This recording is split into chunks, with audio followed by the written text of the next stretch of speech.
Imagine losing all the closest people to you, and there's nothing you can do about it.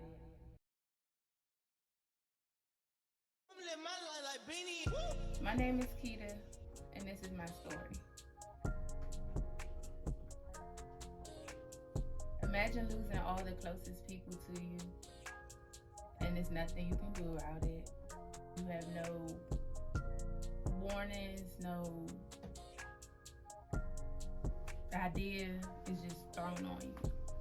Well, that's me. I lost my grandmother back in 2005. I lost my brother in 2009. I lost my mom in 2012 and my dad in 2022. And that has molded and made me the person that I am today. So losing my grandma in 2005 was the start of, I guess you could call it the traumatic experiences. My grandma was sick with a cold we thought she had, but she was hospitalized for about 2 weeks. And they ended up saying that she had pneumonia. Probably about a day or two later, the family got a call and my grandma had passed away. I never experienced going to babysitters, family members' homes, or any of that. My grandma's house was the house. So after losing her, it was one of those things where I started to feel like a big girl. I was coming and going from school by myself. I guess that's what they call a latchkey kid. That's when that started for me back in 2005. After that was my brother in 2009. My brother was killed. I don't know if you guys are familiar, but at the Boulevard, LeVar Anderson had a club or a lounge called Sidelines. There was a fight that broke out that my brother was not involved with. Don't get me wrong, my brother was that guy. He was a street dude, but at that time in his life, he, had calmed down and started working and just was hanging out for a birthday party. And it was one of those things where a fight had broke out and he was shot in his head. My brother had been shot over 12 times prior to that.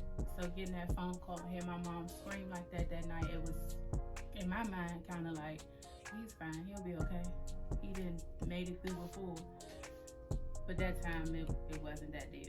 My brother was gone, and I kind of felt that feeling again of losing the closest person to you, which was now my big brother. It was one of those things where I was angry.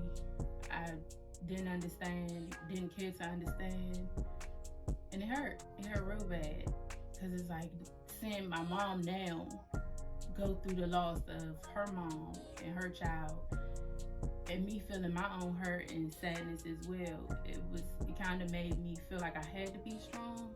So I went through that. Then it comes my mom. In my 12th grade year of high school, it was December, day after Christmas. My life changed overnight. I went from being taken care of to literally a caretaker. My mom had a headache. She had called me. I was in the other room. She called me and asked me to take her to the hospital. Her head hurt really bad. Drove her to the hospital for them to say they saw a spot. They did an MRI, a CAT scan, one of them. They saw a spot and they flew her to Georgetown. When flying her to Georgetown, they then discovered that she had a stage 3 cancerous brain tumor. Don't ask me how she went all this time to get to stage 3, but she did.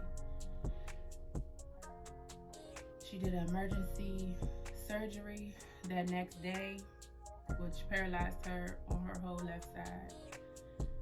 She was able to gain her mobility back over time, but in that time, I kind of dropped out of school. I let all my teachers know and everything that, I was taking care of my mom. She was sick with cancer, and everybody was understanding, except for my gym teacher. I went to summer school for gym. I didn't even know that was the thing that was possible, but I had a petty gym teacher. I didn't even get to graduate with my class that I went to school with. I did graduate on time, but not with my class. And that sucked. It was life changing because then I started feeling like hopeless, knowing that any day now that my mom would pass away. And in the midst of that, now I'm pregnant. My mom passed away the month before I had my son, which was May 2012. I had my son June 2012. Then it goes on to some years later, which was last year, 2022. On my birthday, January 5th, I got a call. I was leaving the nail salon, and I got a call from Baltimore County Police telling me that they had found my father deceased in his home. So then I lost my dad. So losing my grandma, my brother, my mom, and my dad has molded me and made me the person I am today, because it has made me feel and understand and know what it is to be strong. That these life events can happen to any of us at any time. And like me, if anybody's like me, I wanted to give up. I will say that if it wasn't for my son, I wouldn't be here. I wouldn't care to be here. But I'm here. And I know that he needs me just as much as I need him.